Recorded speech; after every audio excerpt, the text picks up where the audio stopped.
viewers, you are welcome to Home Builders TV. My name is Mrs. Beatrice Adewale Adewoye, and with me is Additional Labiran. Thank you, sir. Today's topic is coping with wayward children. We want to look at wayward children. Sir, looking at our society today, we find out that we have a lot of wayward children around. And this has constituted a menace and also sort of insecurity to the society. Please, what is waywardness? Thank you, ma. Waywardness means being out of the way. That is, straying from the expected norm and being obstinate, going contrary. A wayward person is a defiant. Someone that behaves, that goes contrary to the expected norm of the society. So, being wayward is being known for being bad, contrary to the good and expected values of the society and of God. Thank you, Sam. So, by what you have said, it means that waywardness means to be willful, going on one's own way, despising any instruction or correction, not behaving according to the laid down norms of the society. Please, sir, can you give us biblical and contemporary examples of wayward children? Yes, thank you very much. There are many examples in the Bible of wayward children. Opening and Phinehas, children of Eli, priest Eli, they were wayward. The Bible said they were sleeping with women that came to the temple. And not only that, they were covetous. They would go with the folk, saying they want the bigger part, the chunk part of the meat meant for sacrifice. People who are to sacrifice will say, wait, we'll see, let us do the sacrifice first. They said no, they want it while it is still raw. That is an example of waywardness. The children of Samuel, they did not take after Samuel. In fact, they could not take the throne of God's rulership of Israel from Samuel because they were wayward. How about daughters of Lot too? What they did to their father showed that they were wayward. And the children of David, Absalom, to be specific, he organized a coup against his father. He wanted to take the throne by force. And not only that, we found that Absalom too slept with his father's wife, even in the open. So all those things are examples of waywardness in the Bible. And we have some examples of contemporary wayward children too. Yes, we have wayward children. There was this case of Marvin Gaye. His father, that was the child of a reverend, of a reverend. It was his father that shot him because of his waywardness. And we find children today, from the ways they dress, we find children who will even use their parents for ritual. We find children who are disobedient. Disobedience is the root cause of waywardness. When someone is disobedient to constituted authority, constituted to the laws of God, that's the word of God. We find about cultism, about bestiality, about pornography, reading books from rebellious authors. All those things, they are examples of contemporary waywardness. Thank you, Sam. See, now that we have children who are wayward around us, and I believe these children, they are from one family or the other. Please, can you enlighten us on the causes of waywardness in children? Okay, there are a number of causes, reasons for waywardness among children. The number one I want to talk about is, the Bible says, my son, when sinners entice you, do not consent.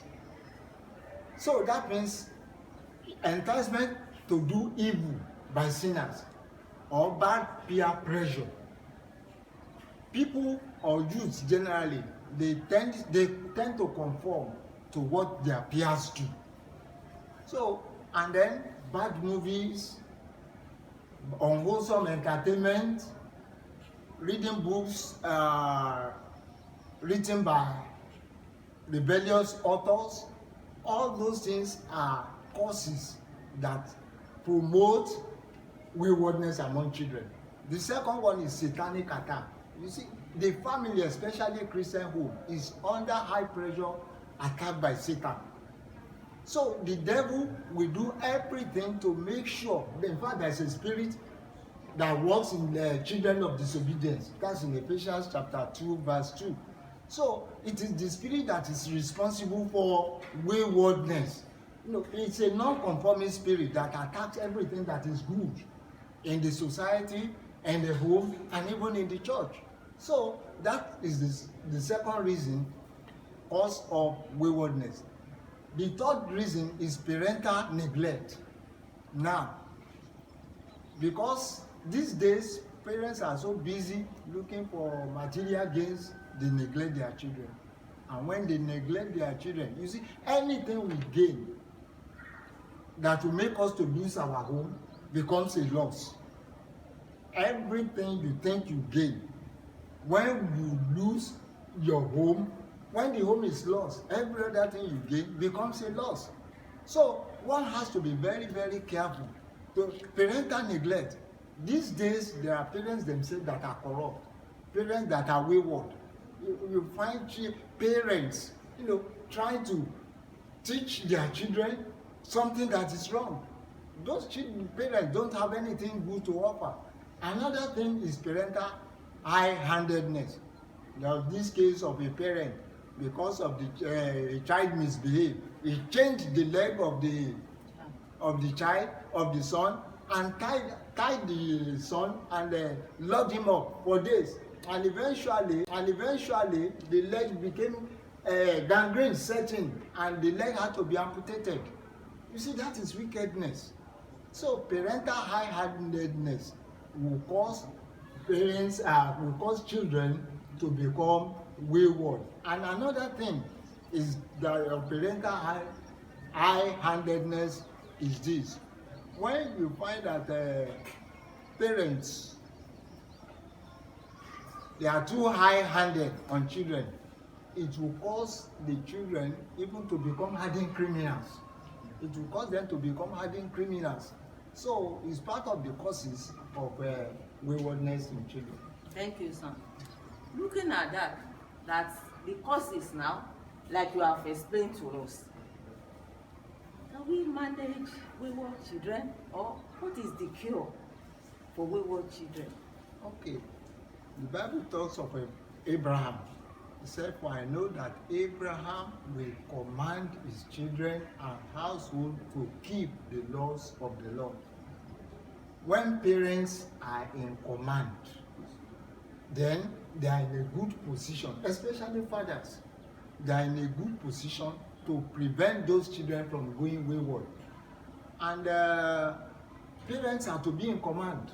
When they are not in command, the children will be in confusion. They will be in police and prison cells because they are not in command. And what does it mean when we say parents should be in command? When parents are in command, it means teaching, it means training, it means direction, and it means protection. When we talk of teaching means teach them the ways of the Lord. And Deuteronomy chapter 6 verses 7 to 9 says, when you wake up, when you rise, when you sleep, when you are at home, when you are walking on the way, you should teach them the laws of the Lord. So that means the laws of the Lord are to be taught comprehensively. We should teach them using all available methods, at all available opportunity, to teach them the ways of the Lord. And then the second thing is training. When you talk of training, the best part of training is giving good examples to our children. You see, visual aid sticks firmer than any other thing people hear or say. So when you give good examples, you demonstrate good examples to your children, it will help them to follow good. In fact, the children look at what we do to understand what we mean when we talk. And another thing is direction. we should give them wholesome vision, plant wholesome vision into them. As to, we should teach them about life. We should teach them how to live life, to run this business we call life. So we should teach them the ways of the Lord. That is direction. Teach them, give them specific, clear-cut ways of how to do things. And then in that area, another thing is protection. There should be boundary. We should give them red limits of where to get to and what not to go beyond. It will help them to prevent them from the tiger of waywardness. Thank you, sir. By what you have said, what I've realized that even at times, after the parents might have done their parts, the children still go another way. So my question now is, for such parents, how can they cope with children that are wayward? Okay. To cope means to deal effectively with something difficult. You see, there are some people too that are just naturally difficult to relate with. But anyway, we find a way of relating meaningfully with them. So, to cope with wayward children will require love. Will require love. We need to love them. Even though they are wayward, they know what we stand for. But then, we have to love them. Imagine the Lord Jesus Christ he reached for backsliding Peter. Even after his resurrection, he reached for him. He did not say because he backslided, then he will abandon him into the hands of Satan. So we should love them. We should care for them. They should know that our love for them is undoubtable. That is one. Another thing to cope with wayward children is to pray for them more than anything else. After we have done all we know to do, we should pray for them. Prayer is the never-failing factor to deal with waywardness. We should pray. Jesus said, Father, forgive them, for they do not know what they do. If they know what they are doing, they won't be wayward. So we should keep praying for them. And another thing is we need to be patient with them. Don't give up on them. In John chapter 13 verse 1, the Bible says, Jesus having loved his own, he loved them to the end. Even irrespective of what they are doing, you keep on loving them. You keep on telling them that you love them. You keep on telling them that they will change. You don't give up on them. If you give up on them, you abandon them to the hands of Satan. And finally, on the area of coping is this. We found that the Lord Jesus Christ, it will require patience. There is an area too we need. If we are forgiven, if they have offended them, we should ask for their forgiveness. We need humility. That sometimes they are wayward because of our own inability to do some things. So we should say, I am sorry.